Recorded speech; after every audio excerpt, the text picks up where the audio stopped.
So Michael Anthony was like, my daughter's a big fan of Shinedown, and is it cool if she gets a picture? She's here tonight. Yeah, no fucking, no, of course.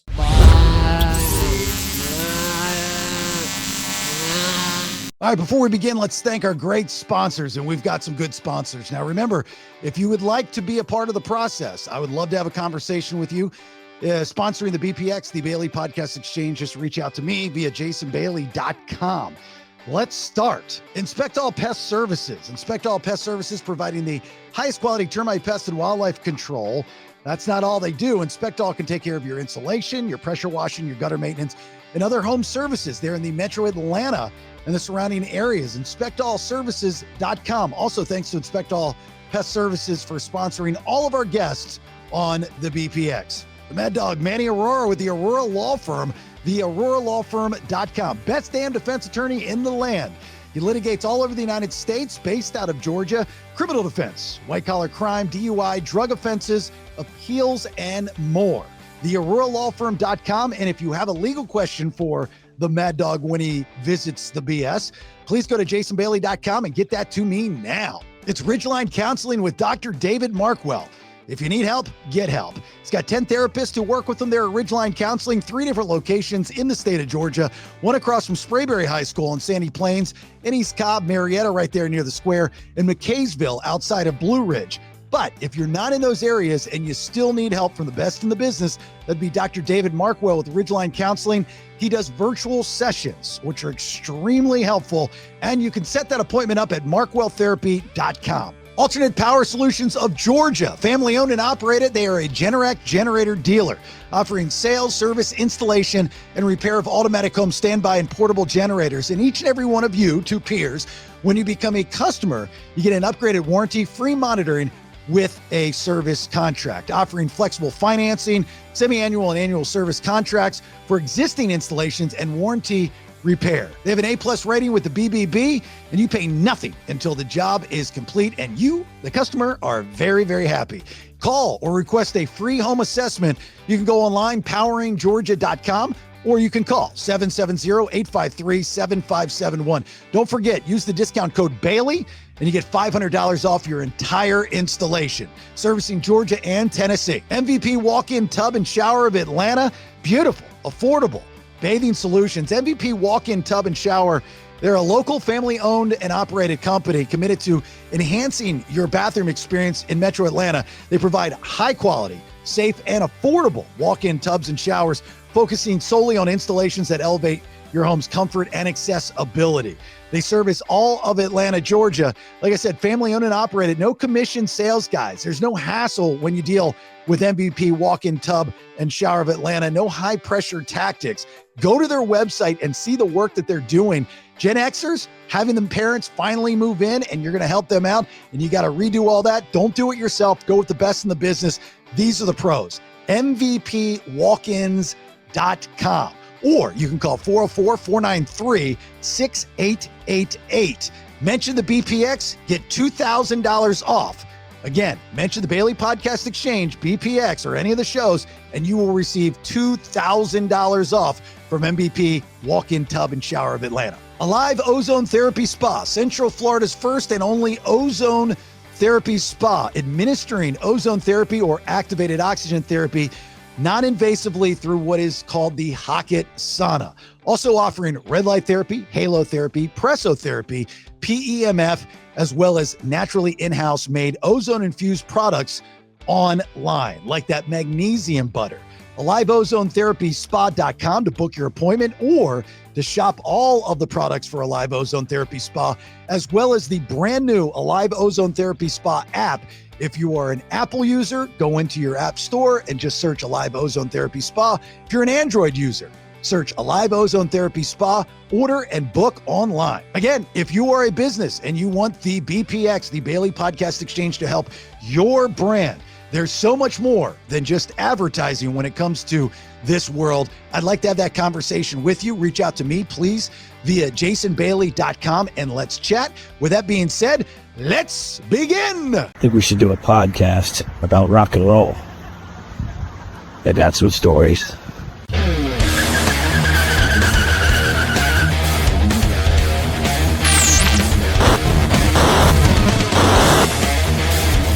Yeah, let's do it. Welcome to the Vinyl Road Podcast. Yeah, there it is. Episode 29 of the Vinyl Road Podcast. It is a story about rock and roll, stories from the road, life, and everything in between. It is on the BPX. That is the Bailey Podcast Exchange. 3 different shows, 5 days a week, one feed. Your details and to subscribe, jasonbailey.com. Also on the website, merch for this podcast. It makes a great Christmas prize right under the tree, in a stocking, whatever you want to do.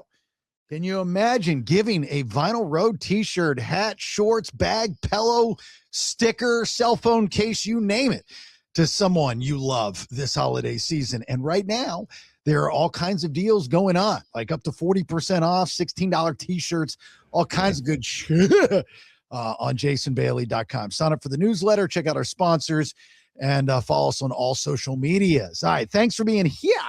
My name's Jason Bailey. There's the man himself, Mr. Brad Stewart. Hello, Brad Stewart. Hello, hello. Hello, Governor. I got to do my little spiel before, just to make sure everybody gets the nuts and bolts before we get into doing what we do. We got to make sure that they know everything else that's going on around, right? Merchandising. I got to ask you this. Spaceballs, anyone? Come on. Yes, I love Spaceballs. Love Spaceballs. May the Schwartz be with you. Oh, Brooks. Yeah. So, Lone Star, I can see that your Schwartz is as big as mine. The greatest movies, dude. Fuck, I love that shit. John Candy. Oh, dude. He's a half man, half dog. He's a Mog. I'm a Mog. I'm a Mog. I'm a Mog. It's so stupid and amazing at the same time. Right. I guess it's funny you bring that up. Just the other day on social media, I saw, I don't know why, but Steven Spielberg reached out to Mel Brooks afterwards. Mel Brooks thinking that Steven Spielberg would hate the movie. And he's like, oh my God, I laughed so hard at this movie. Spielberg loved Spaceballs. Spaceballs was, well, of course, because he was a part of the Star Wars shit that was getting, lampooned by Spaceballs with Lord Helmet and the whole shit. Well, I guess, so George Lucas wasn't the director. George Lucas. Oh, Lucas. Okay, okay. Sorry, George Lucas. Yeah. Well, they were both involved. They were both involved. And, when you go off to like maybe it was Spielberg. One of the two reached out to him and said they loved it. But, it was because they were lampooning it, they thought that they would not like it. But Easter egg in Indiana Jones and the first Indiana Jones, The Last Crusade, when Indiana Jones falls into the snake pit, if you look at the hieroglyphics in the back, some of the hieroglyphics are R2D2 and C3PO. No shit. I never knew that. No. Wait, which Andy? Wait, the first one? Raiders of the Lost Ark then. Raiders of the Lost Ark, yeah. Yeah. Oh man. I did not know that. That's pretty clever, though. That's fucking awesome. The big scene when he falls in and he hates snakes. Indiana Jones hates snakes. We all know that. Yes. And then the cobra is right there, and you can kind of see the glass separating a little bit. Yeah, if you look real hard. So it's in that scene. No shit. It's literally in that scene. If you look behind him, you will see in the hieroglyphics. You got to like pause it. Okay. And you got to see, you'll see R2D2 and C3PO and all kinds of Star Wars stuff. Yeah, it's pretty cool. Yeah, love that, man. It's the good old days. So Harrison Ford requested that his character be killed. You know that, right? He was like, that can't be Han Solo anymore. Fucking please kill my character. So that's why he did. I guess that was, which one was that? The one Skywalker, the fucking. I don't know. Anyway, yeah. I've ranted about this. It infuriates me that happened, that he requested, that he was over being Han Solo. Any one of us would love to be a Han Solo for a day, to know that you are he's an iconic, name the iconic characters that Harrison Ford has done. You even throw Jack Ryan in there, right?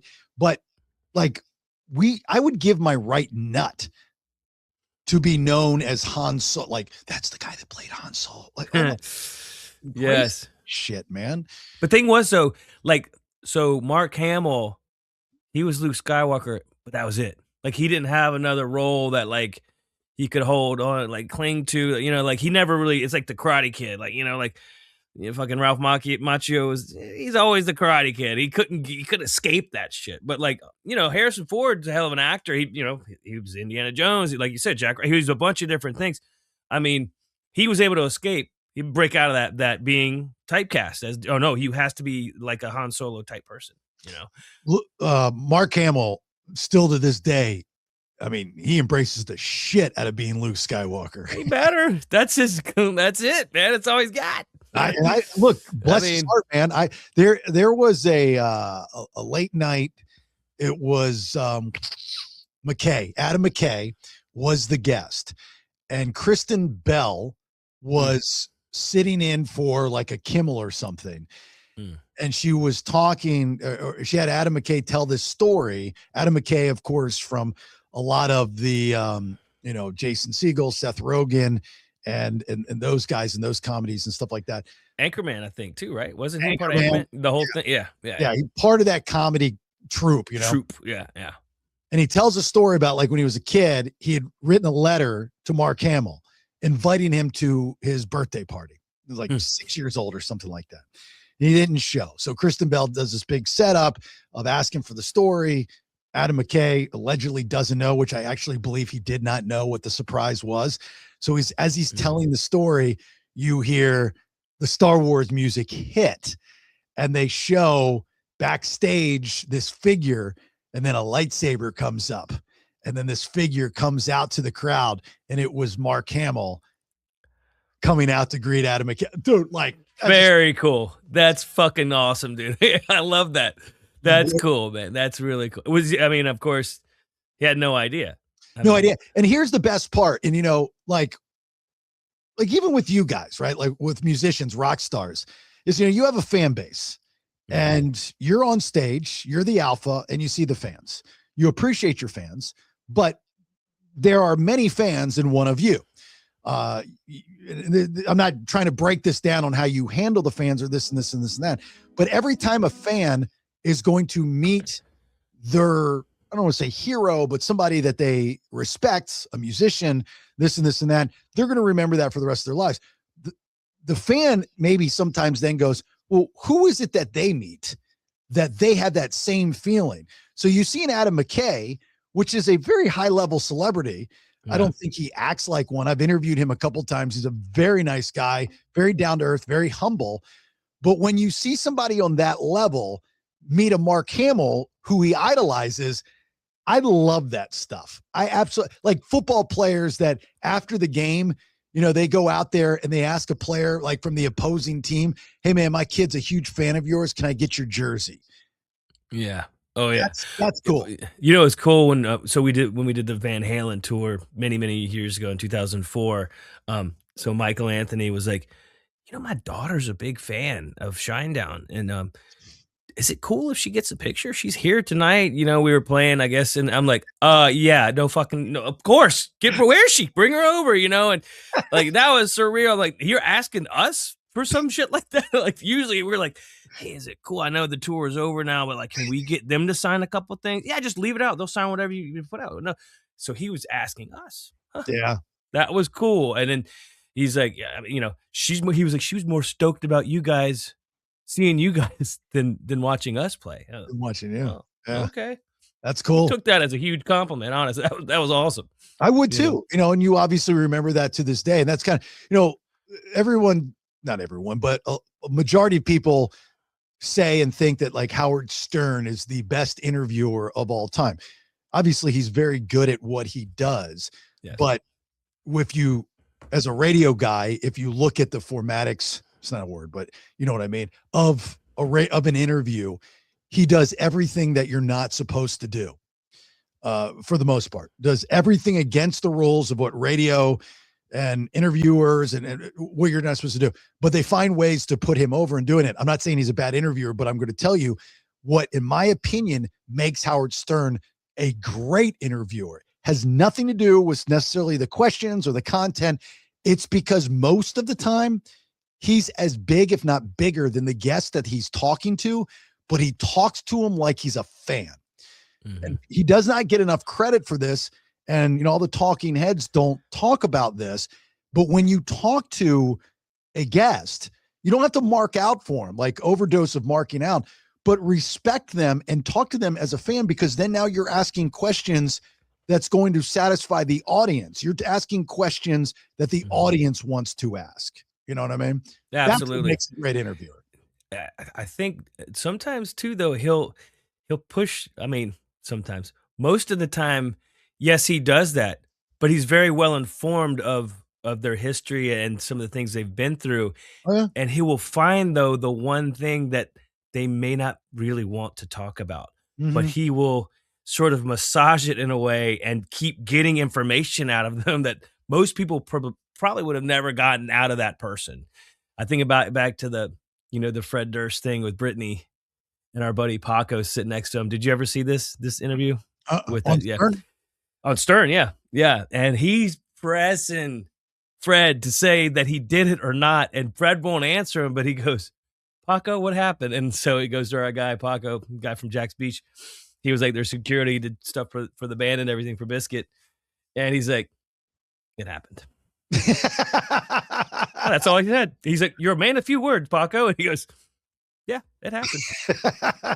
He's not bullshit, basically. But Fred didn't want to say it, but he made his his guys say it. So that was pretty fucking funny. Yeah, back in the day, I mean, his style was obviously different. I mean, I think I'd read something that Howard had said, whether it was in a book or he doesn't do many interviews, but one of his biggest regrets was being that, that shock jock radio guy and that style with Robin Williams. I mean, he made a lot of mistakes, and we all have. I have too, of trying to push it to get attention, doing it for all the wrong reasons. I mean, if I knew now what I knew then, kind of thing, and my style of interviewing people, and I hate the word interview. I despise it. Anybody close to me or that's listened to me for years knows that I very rarely use the word interview. I like to say a conversation, because I subscribe to Letterman and not Leno. Just have a conversation. They're just people, just talk to them. The best conversations, like, you can do all your research you want and have questions lined up that you want to ask and information that you want to get, because there are certain A, B's, and C's that you want to get out of that conversation. But the interview should go based off of how that guest responds to the first thing that you ask them. Everything else stems from that. And that's a good interviewer, to be able to take an hour-long conversation with a guest based off of one question. And then just kind of one thing leads to the next question, into the next conversation. And maybe there are a couple talking points. Maybe you get to them, maybe you don't. And it's still, I think even on this show, you and I have kind of didn't really have, some of the episodes hadn't really had a big plan.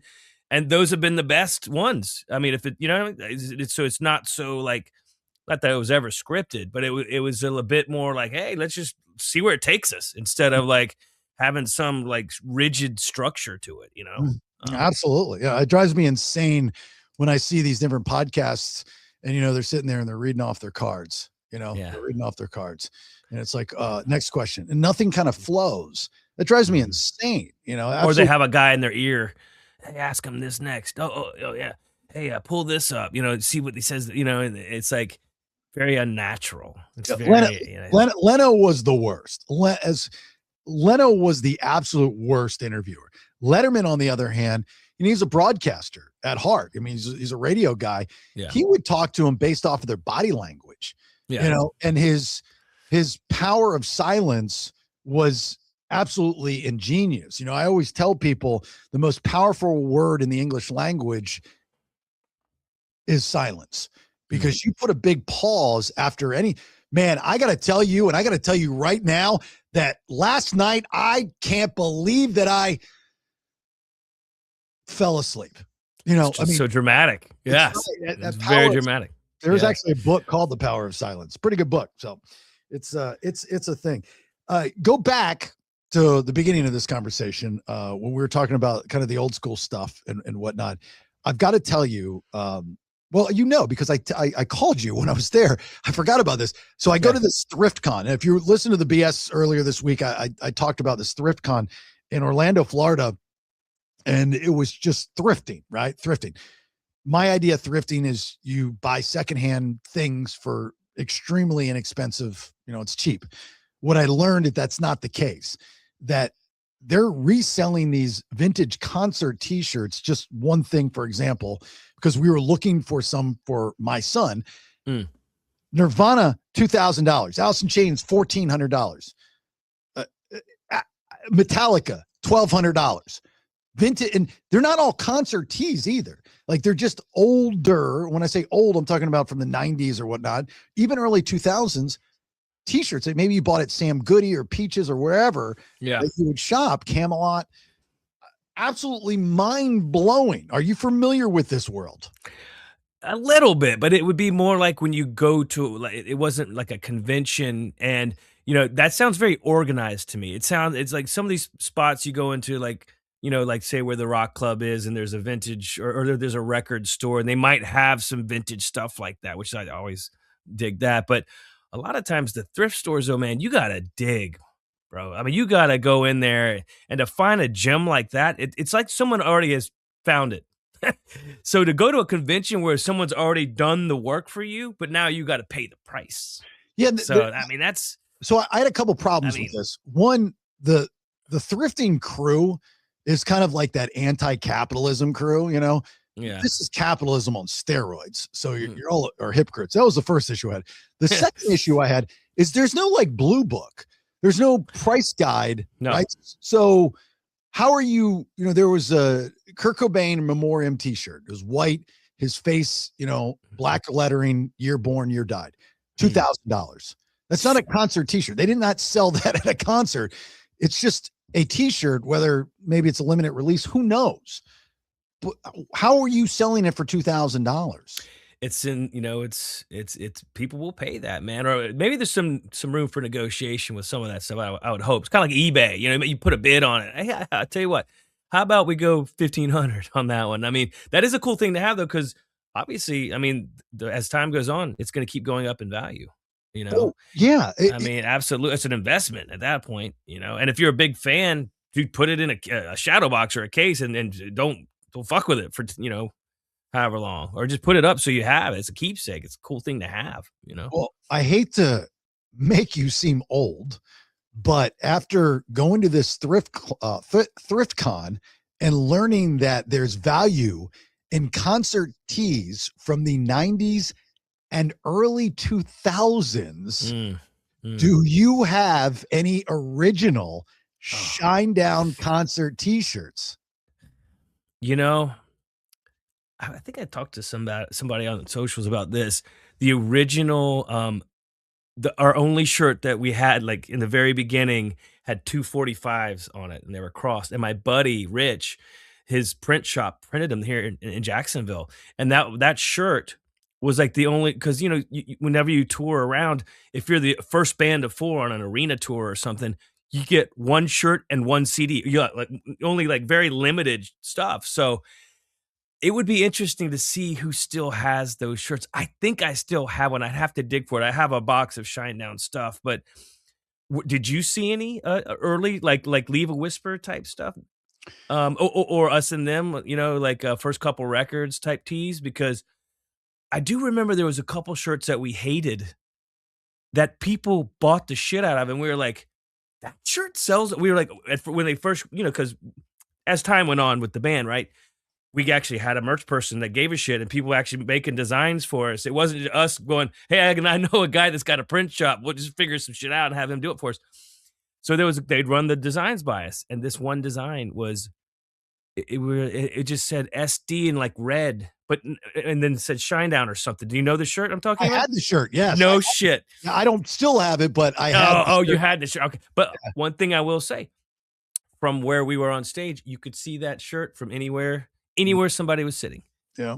So that part of it was cool, but we were like, I don't even put that out there. No one's going to buy that thing. And the guy comes back, actually, I sold out of certain sizes in like a show or two. It was cool, man. So never let the band pick the t-shirts because we don't know, like it is just a lesson learned. Some people would say that about the single too. Don't let the band pick the single. They're going to pick the wrong song or whatever. It's like, how do you know that? No, that's not necessarily fucking true. We know what a hook is. We know how it's gonna hit. You know? Just from experience, you guys can't pick anything. No. Then you do it. So, so Shinedown. No, to answer your question, the only early 2000s band stuff that I saw at this thrift con was Fuel. Ironically, Oh yeah. yeah. So Fuel was a band that actually had, and we didn't necessarily copy them, but Brent was like, I want like a logo, like an emblem. He said Fuel has, it looks like an F in a circle, but it's a cool looking F. It's like a triangle. You know what I'm talking about? And that is a very cool looking thing. So we had an artist, I can't remember the guy's name, or maybe it was someone at the label, some intern or something. They came up with that SD design. Looks like almost like it's pointing a medieval, like a medieval. And we were like, it actually has the S and the D in the one thing. Perfect. So we ran with that. They still, I mean, that's still like their thing. I mean, it's cool. Yeah. It's very cool, you know. So there wasn't any concert tease for like with the Leave a Whisper album cover with the tree, or there wasn't anything? I don't think so, man. It was pretty like, you got to remember we were the opener a lot on that record, and when we did finally start, you know, rubber hit the road and we became a headliner, we had better things, but I never remember the tree coming up out of the ground album cover being on a shirt ever. Yeah. And I don't remember that. If it happened, someone prove me wrong, then show me. Or maybe they see, I think they still own their own merch. You know how when you go into like Spencer or like fucking what's the other one? So Hot Topic. Right. And you see all those bands up there. A lot of those bands have done merch deals, right? And so someone else controls the stock and what's going in those stores. Actually, Sleep Token has a whole display in the front of Spencer's, like literally like a whole thing. So a lot of those bands, though, what they'll do is they'll get an advance on of course, on the merchandise, you know, so then they can split up the money, and then they don't have to have somebody minding it. The only problem with that is now you have somebody. I mean, hopefully there's transparency and you can see what's being sold and, you know, what's being produced. There's no like sort of bootleg shit going on there. So anyhow, I don't think Shinedown's done a deal like that. So the good news is you can control all that shit. Yeah. But remember though, when we went to Madison Square Garden, the bums outside were selling the concert shirt, the bootleg shirts. Yes. Yeah. Yes. So one of the guy that when I called you from ThriftCon and I was like, hey, look, they're going to be in Jacksonville tomorrow, or this guy is, because then I moved my way over to the vinyls because we were looking for some vinyls for my son as well for Christmas. And I remembered that you and your son have that connection of vinyls and stuff. And I was like, got to tell you about it. If you're around, maybe you'll go. Whether you went or not, I don't know. So I remember I think I took a picture of the goofy dude and I sent it to you. The information. He looked like a vinyl record guy. He looked like what the guy's supposed to look like. He was so much fun to talk to about like just rock and roll and record. He was awesome. The reason why I went up to him was because on his display, he had the original GNR Appetite album, you know, so not everybody knows that the Appetite for Destruction album from GNR with the cross and the skulls, that's not the original design. The original design was like they call it the rape scene, but it's a skull. And so I'm like, dude, you have how 50? No way. It was a reprint. Yeah, because I mean, you got to watch out for that part of it. Yeah, he was honest. He says a reprint, and you know, I guess the original you can get it for $500 if you can find it. If I can find it, I'll pay $500 for it. I would love to have a copy of that just for memorabilia wise. But anyway, he had some t-shirts, and I was looking at them, and there's some concert tees like for $30-$40. And I was like, so yours are cheaper because these aren't vintage. And I'm looking, and he goes, yeah, but still they're old. I go, you know that. And I start going, this one. I go, you know, these are all bootleg shirts, right? Which is kind of cool, you know? So you have the vintage aspect of a concert tee, but then if you can get, I don't know, the vintage bootleg aspect of the concert tee, you know, it's got to have some age on it, but that's still kind of cool. He's like, well, how do you know? I'm like, dude, you know, like the bootlegs now are really good. But the bootlegs back in the early 2000s, 90s, and even before, you can tell because they were ironed on. You know, there was that smudge screen printing, unlike today where you could put it on with a Cricut machine, which looks like you bought it out of a store or something. You didn't have that technology. But No. like Individuals did it. I mean, you know, it's funny you mentioned the whole bootlegging thing, though. Remember, so Danzig used to bootleg his own records. mother, Mother. Yeah, tell your children how to make my way. my buddy Jeff Winston would collect. He had the Sam Hain stuff. He had the Misfits stuff. Well, I guess they bootleg themselves so they could keep the money.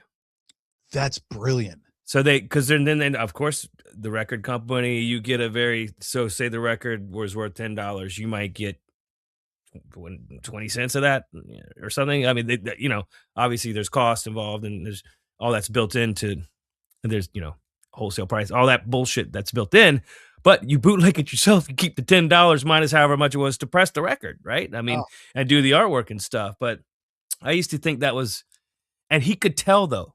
Glenn was smart. Like I've seen old footage of him going into stores and he was like, yeah, this one is actually legit. This one I made, we made these and sold them over here. And there was, because they couldn't track it as easily, What are the rules? I never thought about this until you just brought up that story.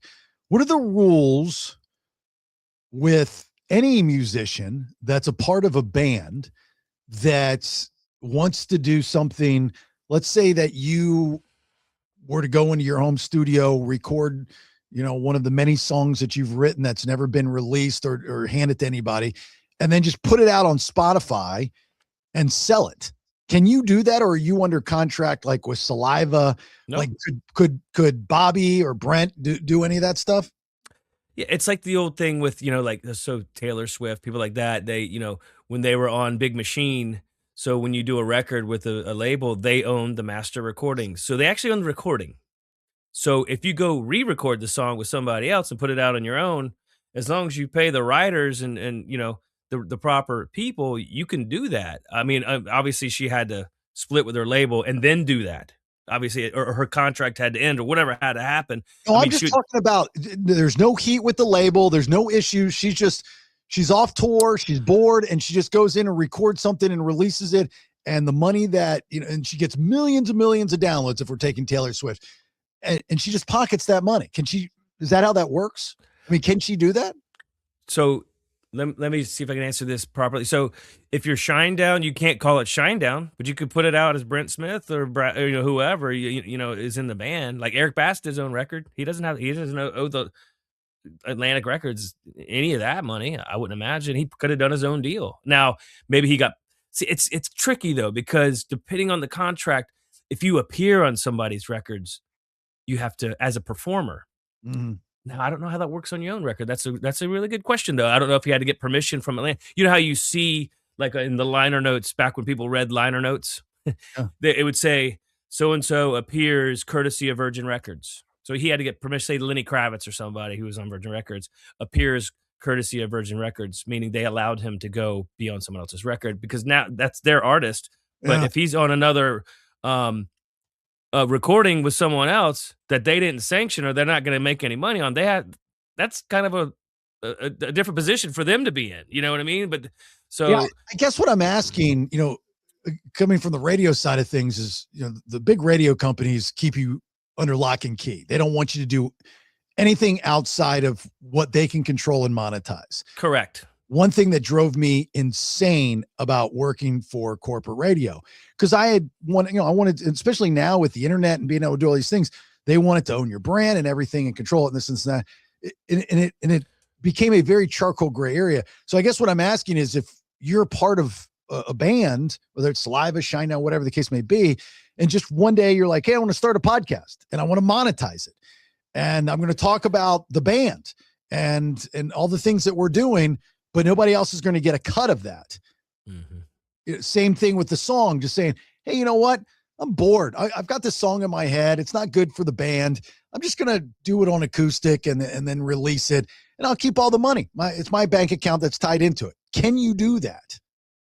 Depends on the contract. I mean, yeah, because you don't want to be in breach. And the tough part too is you got to remember, those are the people at the label that are behind you. So you don't want to piss in their cornflakes. You know what I mean? By putting out records on your own, like they'll be like, why would you do that? Now you're competing with us and we gave you all this money to make all these records and put you out there and all this promotion for you. Now, when your contract ends, like I think so that band, I think Shy Now knows Atlantic Another Record. They put that out.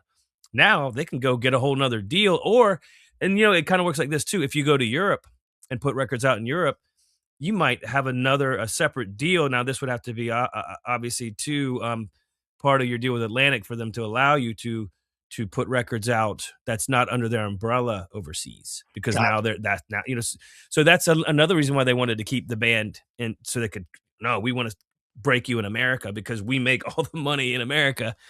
And the more you go overseas, now it's some other agent booking you most likely, and not your agent that's here, that's built it here for you. And now that's taking money out of their pocket. I mean, if I had that kind of fame and followership, I would, on a daily basis, my spare time, I would be monetizing that to the fullest extent.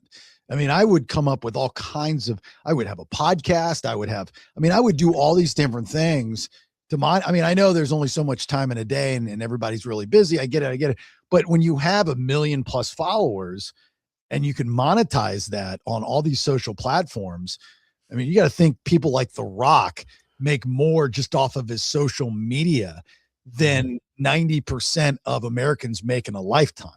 Just let that sink in. That's crazy. Well, then you get to a point where you have people also paying those influencers and big celebrities to have their product on there or whatever. So now it's like, hey, just mention the song or mention the band or mention this or mention this deodorant or whatever it is, and we'll give you 20 grand. No, it's on TikTok or $100 million, whatever it is. $1 million. I mean, that's Kardashian, The Rock. I saw a list the other day. It's like $1 million a post. That's crazy, dude. I mean, but the thing with that reach is, and those people see that are fans of those celebrities, and they'll go out and buy it because they believe. It's Joe Rogan, same kind of thing, man. He has. I'll see him on there. I'm like, maybe I'll give this a shot. Joe likes it, and it's like the gum that's like you familiar with this? Brain gum or neuro gum and neuro gum. That's what it is. They were on Shark Tank, and actually I've got a couple bags now. It's not cheap. It's okay. Whatever. I mean, for me, it was, I can't drink a lot of caffeine, 1 cup. So if I have 1 cup and then that gum too, I start getting like, it's not good for me. I don't know. That's just me though. It made me jittery and weird. Yeah. Did it do that to you? Did it do that to you too? No. I understand the concept of it. It just, it was funny. I was sitting at a poker table when I bought a bag. I think I bought a bag because I heard Rogan talking about it. Actually, I mean, he saw, like, I would believe Joe. Like, he's just a likable guy. Like, I don't think he's going to lie to me. I fell for the celebrity trap. So like, oh, this is interesting. So I go to Amazon, I buy a bag. It's like $30 a bag of gum. Well, this is crazy, but okay, whatever. So I buy it. I put it in my poker bag. I'm playing poker. And I was like, man, I need to focus. So I'm talking to the guys at the table. Like I know all the guys at the table. So I put it in. And as soon as I put it in, I get into this big hand, like real big hand. And I just talked about the gum prior, like selling the gum. Like, I'm special. I have this Nero gum. I get in this big hand. I lose the hand. And I'm like, I'll never be able to erase the gum with losing that hand ever. So I kind of, the gum has got no pun intended, bad taste in my mouth. Yeah, and that's the first time you ever chewed it, dude. Like, I lost it. Oh man, there's other stuff that he's promoted though that I'm like, I'll try that too. I'm trying. I mean, I'm not a sucker, but and look, if it doesn't work for you, if they get you once, and it doesn't work for you, that's it. They only got you once, so it's not like maybe they're counting on that, but I don't know. Yeah, I am just probably because of what I do, but I'm not a huge this influencer thing bothers me a little bit. Radio has been doing it prior. We were called endorsers. Now they're called influencers, but a lot, some of these influencers that call themselves influencers, I'm like, I've got more followers than you. Like, what makes you special? Right. And so, I see what they're trying to accomplish. But then some of these people that have, like, I know one in particular, I used to work with the guy. He's got all these followers, like 1 million followers on Instagram or something. Mm-hmm. and I know they're not real. Well, yeah. Like He paid for them, or they're like fake accounts, or no one's minding the ship, or it's some bullshit. Yeah. right, and it's just so. I mean, he hasn't learned to monetize this stuff yet, but I understand you get 1 million followers, doors open up, people want, but you then have to deliver. Mm-hmm. So the difference between the influencer, today's social media influencer, and the radio endorser is that the radio endorser already has a personal relationship with the audience. They listen every day. They hear, 4 hours of new, fresh content. They know the ins and outs of that radio personality's life. It's like their friend, so on and so forth. The influencer is more bitty. Now some of them I know do personal life and stuff, but it's all kind of gimmicky and bitty and in short spurts of 30, 60, 90 seconds. I don't know. Big difference. And I say this as I'm currently looking for local influencers in Orlando to help out with a live ozone therapy spa. But I don't know. It's one of those things. I think it may not be a numbers game like you're saying it is, as far as, tit for tat with its quantity of followers versus quality. Maybe even though maybe someone might have less, the people they have listen to them and they go do what they say, or I'm saying maybe there's some sort of merit in that part of it, where it's like, hey, I only have 10,000, but you put your product on my show and you're gonna see a pretty big spike. Yeah, maybe there's a quality thing involved. Like you said, a lot of those million weren't even real accounts. Mm-hmm. So I don't know. I think some of it. I mean, hell, I wouldn't mind someone giving me some money to promote the product on here or wherever on stage. I mean, that's kind of the thing with rockers and playing a Les Paul by Gibson or playing a Fender on stage. Now you're Slash. I mean, how many people bought a Les Paul because of Slash or Jimmy Page or the list goes on, Joe Perry.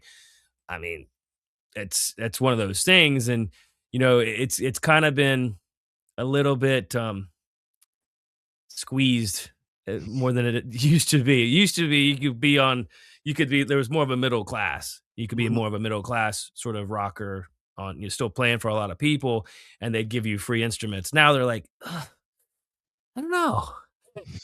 How about artist price? You're like, no, man, y'all used to give me them shits for free, 1 or 2 a year and all this. And now they're like, no, not anymore. Yeah. Not anymore, dude. It always go back to COVID.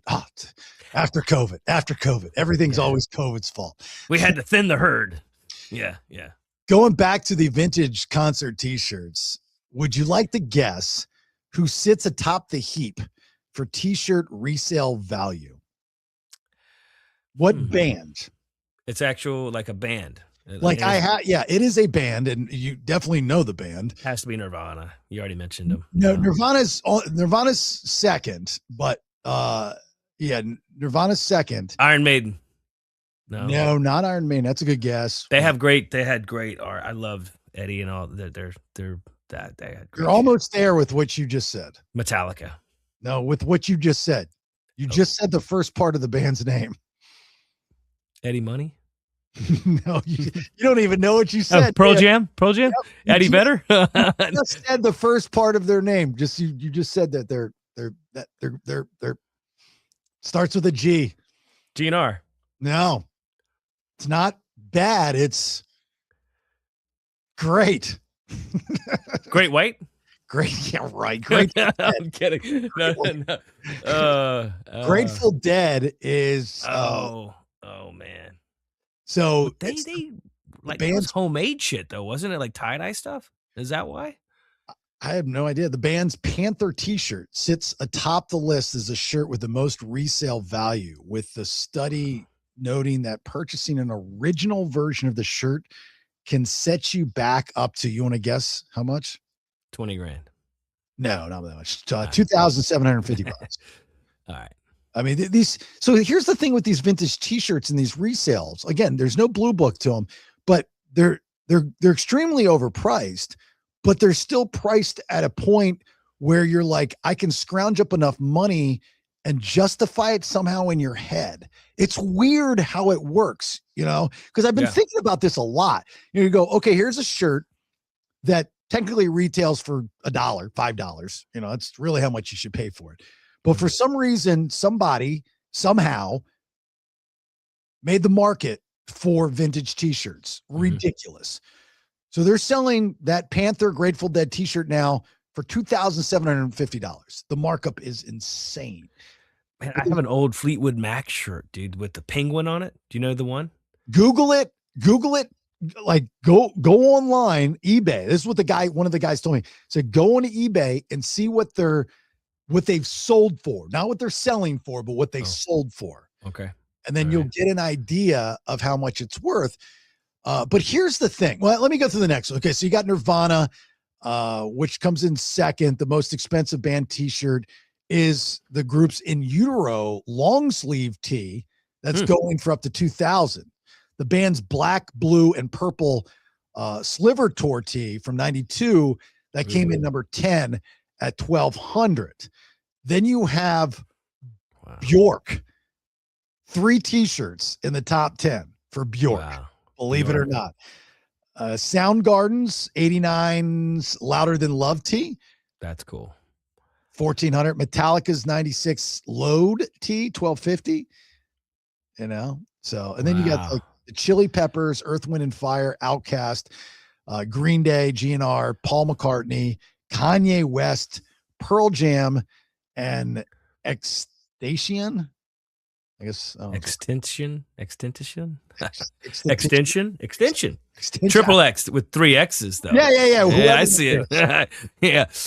Now, it's interesting because some of these bands, I mean, it's not like anyone died. Of course, Nirvana. Yes, we know Kurt Cobain died, of course.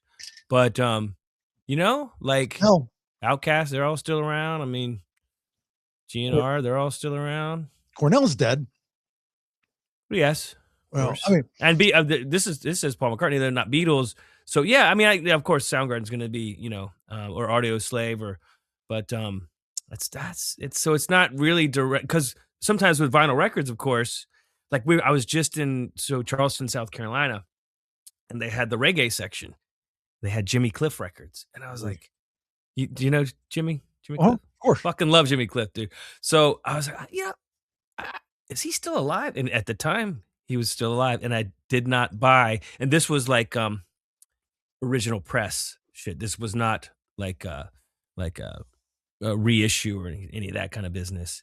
He literally dies the next week, and those prices skyrocketed. Well, I don't know. I didn't go back. I didn't buy that. I was like, man, fuck. That sucks that he died. Obviously, great artist, and it's terrible. It's tragic. But I mean, he was like in his 80s and shit. I mean, but I was like, damn, dude, why didn't but I kind of had a feeling about it. You know what I mean? And then. Yeah, he's dead. Yeah, it's really morbid to think about as a fan. Definitely as a collector, those collectors are something else. Is that your profit comes after they die, and that's a horrible thing to think about. But I mean, if you're looking at it from a business, you're like, man, I can't wait for them to die.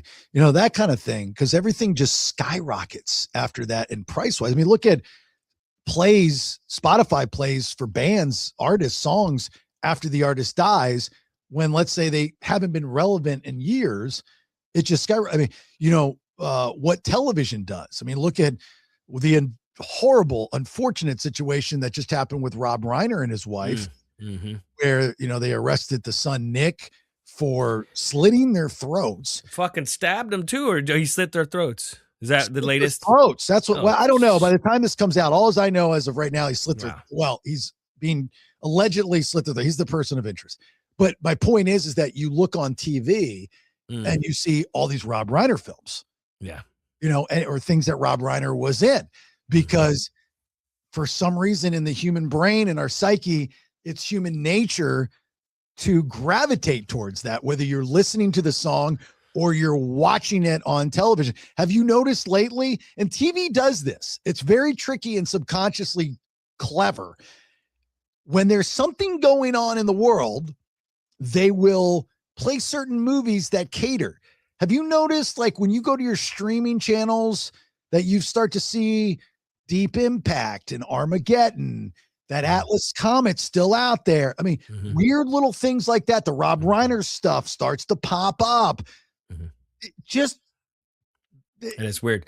It's It's almost tricky. like predictive programming or just kind of weird shit like that. I mean, the thing with Rob Reiner though is and actually they did do a second Spinal Tap. They sure did. Yeah. So was that some sort of like weird, like so weird though, man? I mean, the first I didn't see the second one. The first one's fucking great. But I mean, think of Princess Bride, Stand By Me, like all those Good legendary. I man. mean, those are like classic movies, man. Yeah. Like those are great movies. And I didn't realize too that he was married to Penny Marshall, Penny Marshall from Laverne and Shirley. the Bernie Short, but she became Oh, a she became major. huge. Yeah, League of Their Own. I was gonna say she Yeah. she did the same shit. I mean, she became a huge director, producer type Well, and person the out last there. project that he was doing, he was working on with his son, and his son suffers from I mean, they start to list off all these things, drug problems and this and this and that. And then I was reading that, that over the years, it's been a tumultuous relationship Mm. between the son and the family. I mean, if you're going to speculate, which I am going to do and have already done, is that you look at a kid that grew up in a family that probably leaned towards the side of parenting that was not hard love in order to make their son better, but their son was rebellious for whatever reason. And, oh, woe is me. I'm, living in Hollywood and I've got all the money in the world and my life's a mess. And this, I mean, like, oh, cry me a river, bitch. Mhm. That's kind of what I envision with this kid. And Rob Reiner looks like a great guy, good dude, great dad. Wife looked cool, it all in the sun. And the kid just had an argument and lost it because Depends on who you ask, though. I mean, and there's a lot of dirty, weird, dark things that happen in Hollywood. I think we've had that discussion before. So, and they do a very good job of covering it up. I mean, eyes so wide you shut. say there's a Eyes wide conspiracy? shut. Go get on Twitter X and man, the comments on that. I was like, what? What are they What saying? people are gonna talk shit. People are gonna say things like, it goes back to the whole like powerful mogul director or Harvey Weinstein. Harvey Weinstein, not Harvey Keitel, my bad. Love Harvey Keitel. Harvey Weinstein, and now they uncover all this shit that he was into and that he made people do to open the door for them to come in to the kingdom there. Yes. So the conspiracy, the kid didn't do it. No, the conspiracy is that there may have been some things done to him. Maybe not by him directly, but you know what I'm saying? Like there's a circle of people out there, man, that just go and read it and you'll be like, dude, I would have never. But then some people have inside information, or maybe it was done to them too. So the whole Corey Feldman thing, someone said, well, that's who Corey Feldman was going to dime out for. Didn't he want like $10 million to dime one of the major players out there that was doing terrible Rob things to Reiner people? was the guy. You said it, not me, dude. Well, I don't know. I'm just. I don't guessing. know. That's what people. I'm just saying that's what people are saying. I just had Corey Feldman on my other podcast the other month too. God, why didn't I ask him that?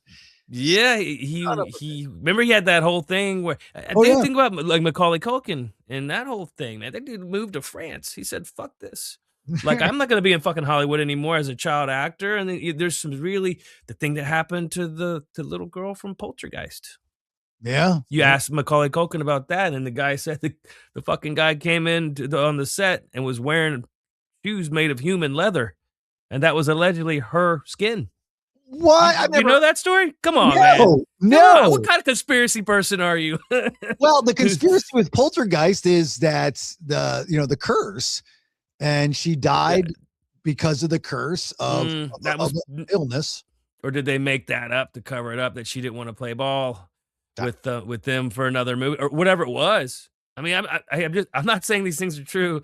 I'm just saying that there's definitely these things like this have come up, and people are like, "Well, you know what happened to her, right?" And it's like, huh.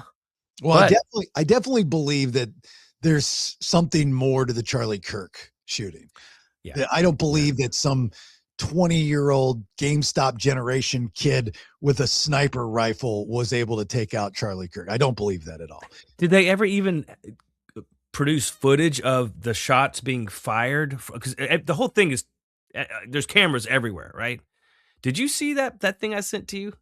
What did you think of that? talking about the explosion on the lapel? On the so he had a microphone that allegedly had some sort of like I don't know if that video like a pneumatic type of thing. What's that? I don't know if that video was docked though. Like, because I mean, you would think that video would be more prominent and go. I think that was an AI video.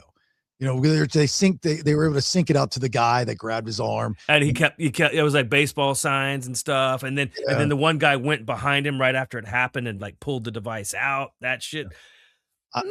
Candace Owens. I would believe that before I would believe that some kid did it with the fucking sniper rifle, right? I agree with that. Come on, I would believe that it was an inside thing over the random person from nowhere, and then you don't even know his name. Remember that shit? Like anytime when it happened to JFK, Lee Harvey Oswald, everyone knows the guy's fucking name, right? Well, the guy. Why don't we know the guy's name that did it? Well, the guy that tried to kill Trump, like whatever. Like, yeah.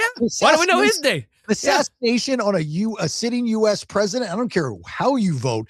That is just like, that's historic. You know the assassins, right? You know the Hinkleys. You know all these Mark David Chapman. Right. You know, it's like, always all three names, you know, right? Well, you know why they do that, right?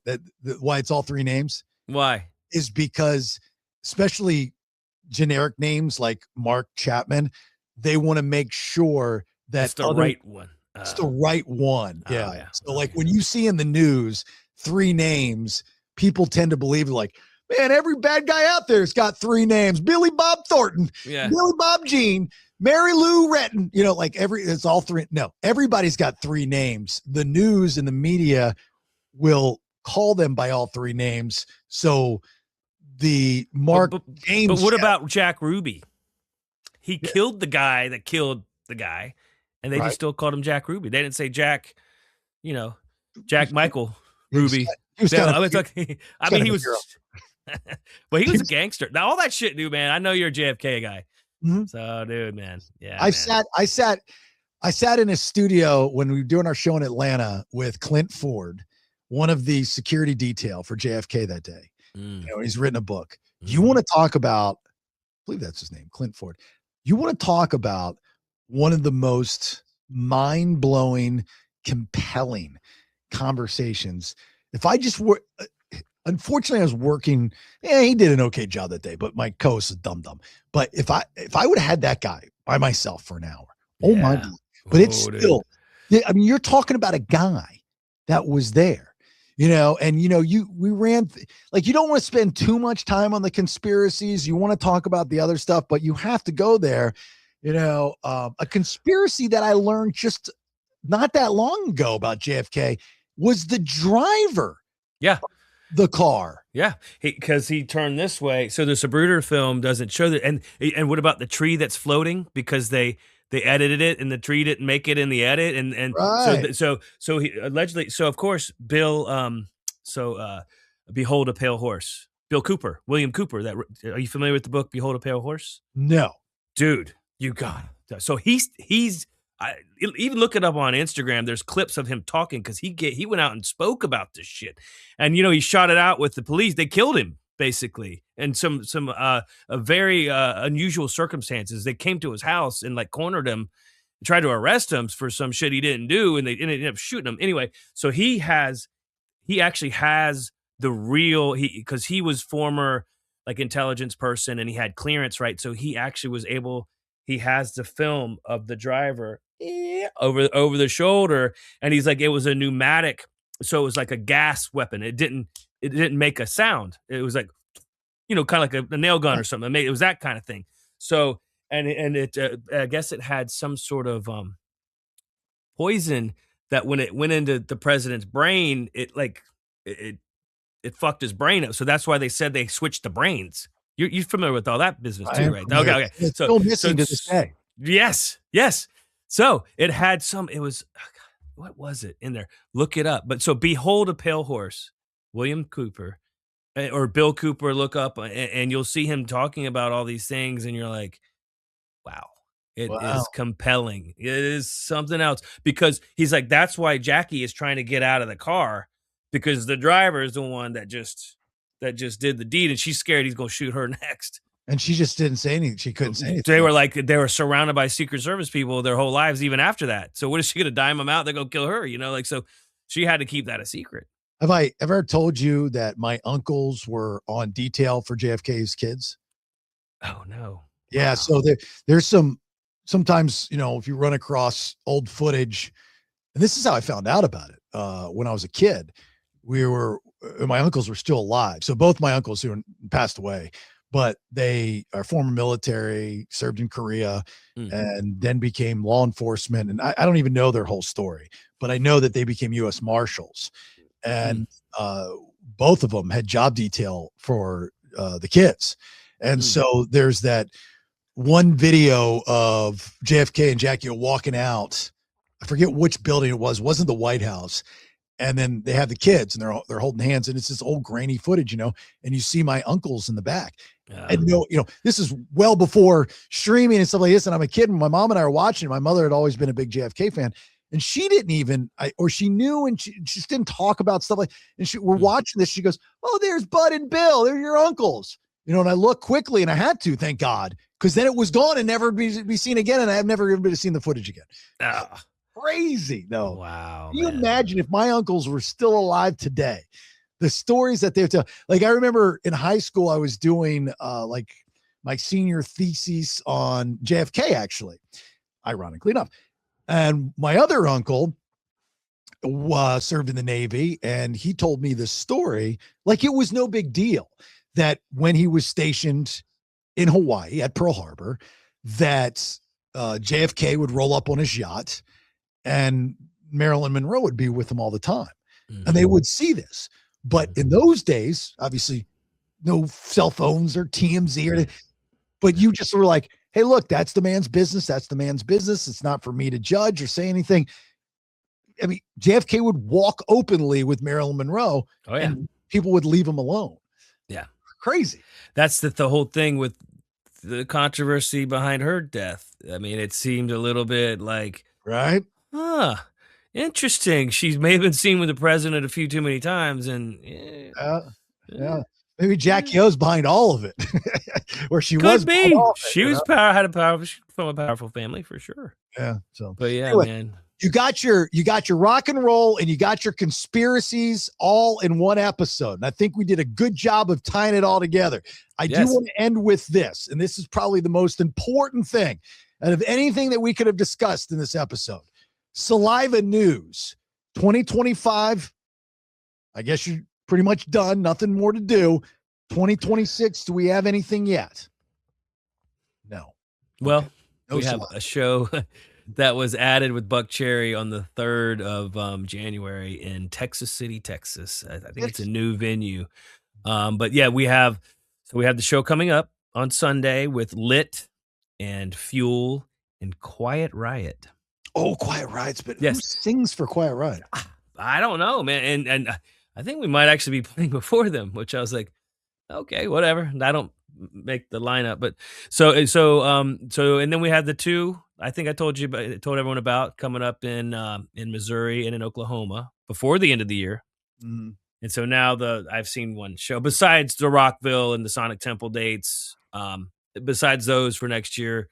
So yeah, I guess all I can do is speculate and just say that it's in the works. Hope and pray that something comes up. Yeah, I'm sure it'll be fine. I got a good feeling about 2026, and I'm usually an odd number. I'm an even number guy, but for some reason, odd number years are always better for me. But I've got this feeling about 20. I say this now and watch, I'm going to get hit by a bus, but I've got this feeling about 2026. I don't know what it is. I just have a really good feeling about it. It's the Atlas. So the comet is going to make its way here by then. Where is it now? I mean, it's not that I lost interest. I haven't seen anything about it really. It's as supposedly in the next week, it'll be as close as it's ever going to be to Earth. And then we got to figure out what's going to happen. Yeah. I mean, like literally one day you could wake up and it'd be like Independence Day and there'd be aliens with us. I'm telling you, this might be it. Real quick, have you ever seen the ripple on the moon thing happen where it like glitches? and there's footage of I don't want to bring another one up. Maybe we'll say that one for next time.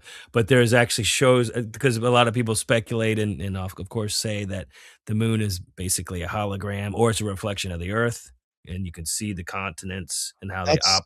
That's the craziest thing I've ever. The moon is. You never heard any of this, man? Where have you? What kind of conspiracy theorist are you? Wait a minute. Like, the moon is none of those things. You know what the moon is? It was brought here. Right. It's man-made. Yeah. Yeah. It's actually a very large moving object. There's like people inside of it. I have heard that too. Actually, I have. Oh, if you go back to the Ingo Swann thing and the remote viewing thing, he actually remote viewed the moon for a certain 3-letter organization, and he found people there doing work. Or I don't know if they were people, but they were beings. We could say that. Are you familiar with Ingo Swann? No, but I know what you're talking about. Yeah, he wrote a book called Penetration. Sounds like soft porn, but it's actually it was about his experience as a remote viewer and some of the things he was able to. He's dead now, I guess. He died somewhat recently, but ironically enough, he was being driven somewhere by the same guy that was driving JFK that day. You know, most likely. If you want to link those two together, feel free to do that. Maybe. All right, dude, let's wrap this some bitch up. So look, all Saliva News, follow them on social media, of course, for everything us. Follow us on Instagram at the Vinyl Road Podcast. For the other shows that are on the BPX, please visit jasonbailey.com. I urge you to please listen to all the shows that are offered. It's a little bit of everything for someone. So you've got a Honey, I Raised the Kids, which is about me and my wife becoming empty nesters. I do it with my wife. The BS, Tuesday, Wednesday, Thursday. It's a guy show that women love to listen to with a side of laughs, as I like to say. There's subscription episodes Tuesdays and Thursdays where you can subscribe on jasonbailey.com. But look here, important merchandise on sale and available, jasonbailey.com. Get your merch now while it's discounted greatly. And so you can get it before Christmas. My 2 cents to you, if you're going to buy any of the clothing, spend the extra couple dollars and get the premium. Way to go. Day difference, especially with the t-shirts. Right? Am I right? Yes. Like, you're correct. I feel like that's life though, isn't it? Like everything that you buy. I mean, you minus these concert t-shirts, yes. Everything. Well, yeah, that's true. But do you get the base model or do you get the premium with all the the better one? Yeah, fuck. It fits better, I don't know. Yeah. So and there's a couple different designs for the Vinyl Road. There's the latest one, that Andy Warhol type of look that I just recently posted not that long ago. Which will one day be vintage and people will collect and spend $1,200 on. Yeah, if you have it for another 20 years, you could probably, even if it's worn. These vintage shirts are not new. They're like worn, like with bleach spots and holes. And it's like the more holes, the better. It's crazy. My Fleetwood Mac shirt, dude, I'm looking it up because that was an original. I found it at a place like that. You know what I mean? It's not it's not something they put out later. It came from the original time where that was the shirt, man. Fuck. I have in a shadow box in my studio here, the Golden Scissors studio, pristine condition, never worn, never touched. Pearl Jam. Was it the No Code Tour 96? Oh, yeah. In a shadow, never touched. And so I looked it up online and they're selling for like $200. Like, there's no way I'm partying with this for $200. But that record, come on, man. I know you're a fan, but that record sucked, dude. All right. I mean, whatever. Name I don't even know what song came off that record, man. Come on, man. It has nothing to do with the record. It has to do with going to the concert with the fellas in 96 and that experience. That was a good time. Dude, I saw him in Orlando in 92 at Lollapalooza. That was sick. Was that at the end?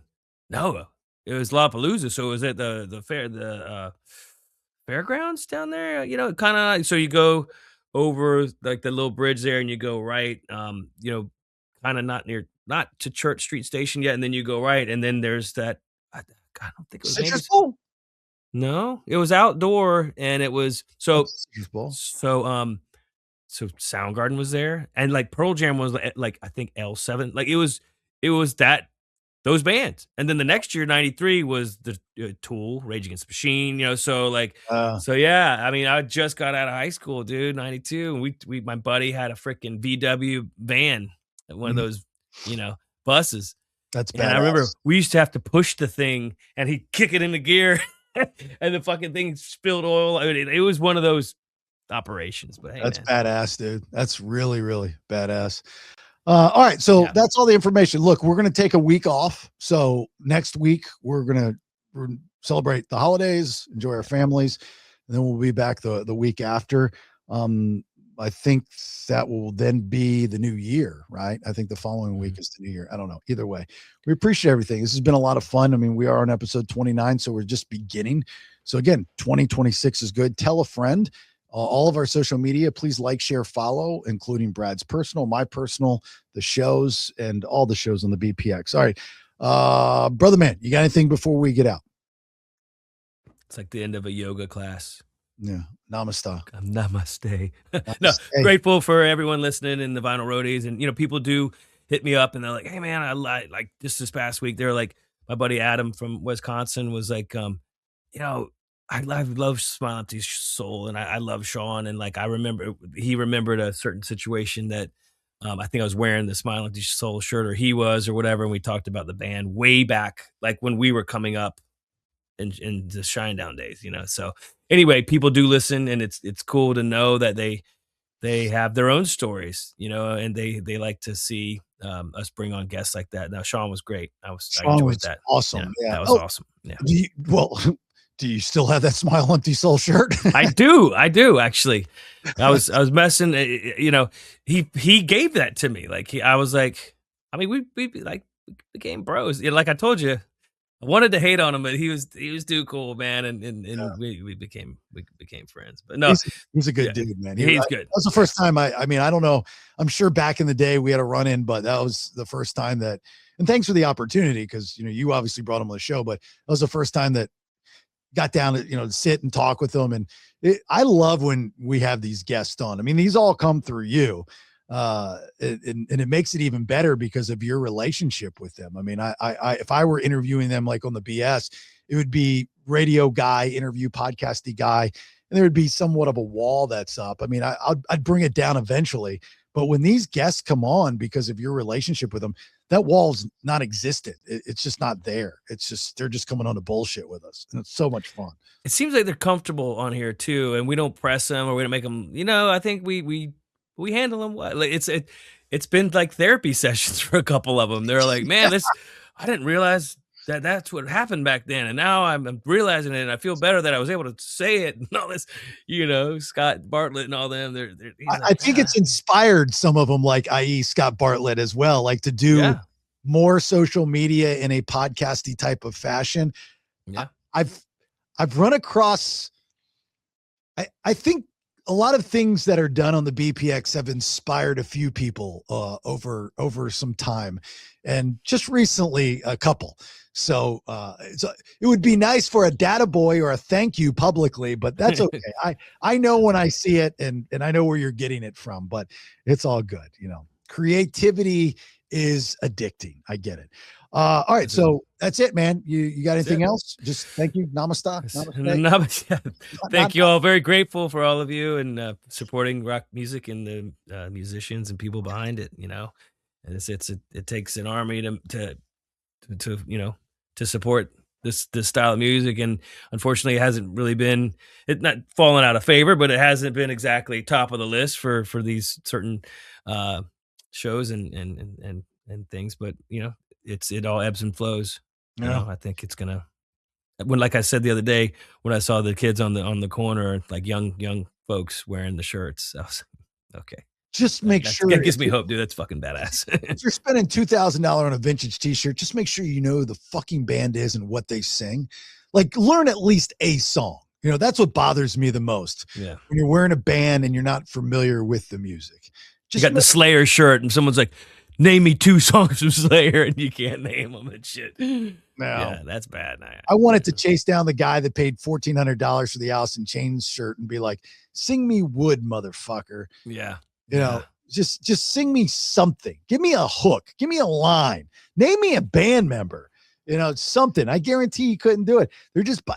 It's so sheepish. It's not even funny. But I guess if you want to take the good, is that these kids are wearing rock bands. I mean, eventually they're going to have to learn who they are at some point in time and listen to a song if they're going to wear the shirts. I won't let my daughter, and my son's fine, but I won't let my daughter wear an OG rock band shirt unless she knows. She was doing that one time. She had a crew shirt on. Yeah. I was like, you know who Molly Crew is? She's like, yeah. And I go, sing me a song. She couldn't do it. So we sat down for an hour and we went over Motley Crue songs. And now no one could mess with her, dude. Look what I found. This is from Saturday, November 14th, 1992. Oh, shit. Alice in Chains, Cellar Door presents. Remember Cellar Door? Cellar Door, yeah, Yeah, sure. dude. At the Edge in Orlando. Yeah. General admission. Guess how much it was to see Alice in Chains? $12. Close, 14. Oh, that was going to be my change in my head. Guess who signed it for me? Shut up. Lane Staley. Yeah, I still have that. Yeah. You have that ticket? Fuck yeah, dude. Yeah, so my buddy Jeff, I mentioned him on here before, Jeff Winston and his girlfriend at the time, Kim. We were down there to see the show, and there was a fucking record convention was going on at the hotel we're staying at, and we're about to walk into the hotel, and there's this guy, a couple guys, and a girl. Girl was pretty attractive. So me and Jeff were looking at the girl. We didn't even notice the guys, of course, right? And she's like, Jeff's girlfriend, Kim's like, dude, that's fucking Lane. We were like, what? And so they had already gone by us. So we go run inside the building and we're like, hey, dude. I remember I said this to him. I go, hey, dude, you look mighty familiar, bro. Like in my Spicoli, like, hey, man. And he was like, oh, man. And we had already gone into the convention, actually. And I also have a promo flat facelift. And Lane wrote just Lane with a ballpoint pen on that one, too. Wow. Still got it. So anyway, he goes, man, I haven't even brushed my teeth. Like, he was kind of annoyed. Right? So he did sign our shit. And then this is when he broke his leg. Do you remember this? When he would sit there in the angry chair, sitting.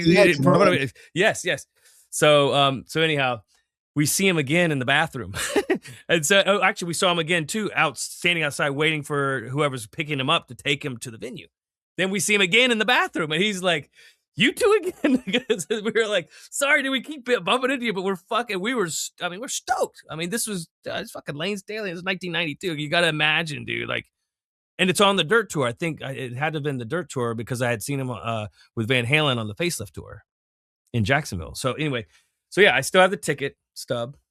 So that's one of my, and then of course I saw them at the Lollapalooza too, because they played. That was at 93 or 90.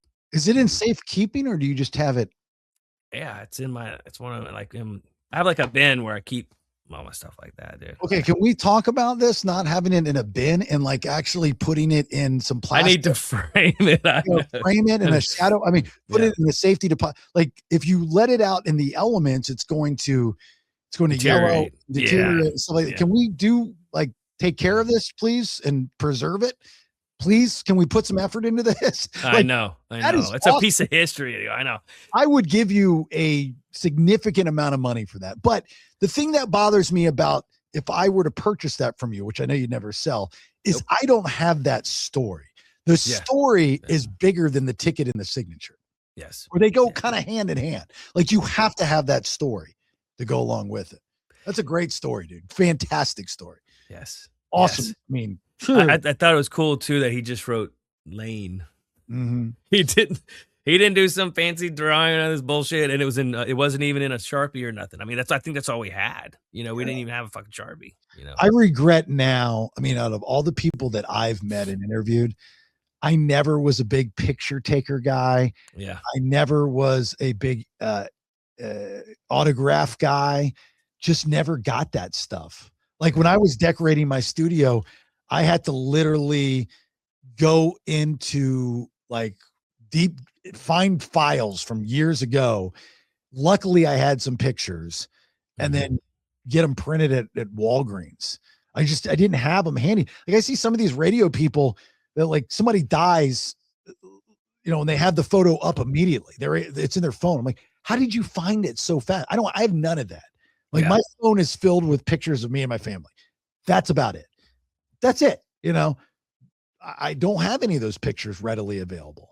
I was like, like I've got old pictures of me and Brent and Jonathan Davis and Kid Rock and Stephen Jenkins, like all these different pictures that Brent Michaels had to go back and find on my computer, that was taken with that old Sony digital camera that had the 3.5-inch floppy disk that you would put in the side.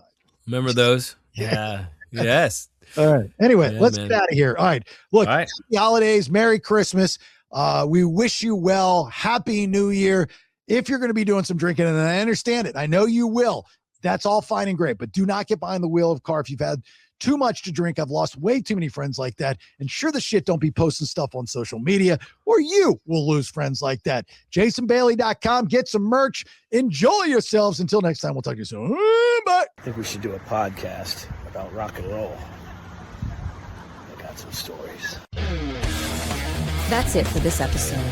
Check out JasonBailey.com for more shows. Until next time. Happy holidays. 3 different shows, 5 days a week, 1 feed, details, and to subscribe, JasonBailey.com.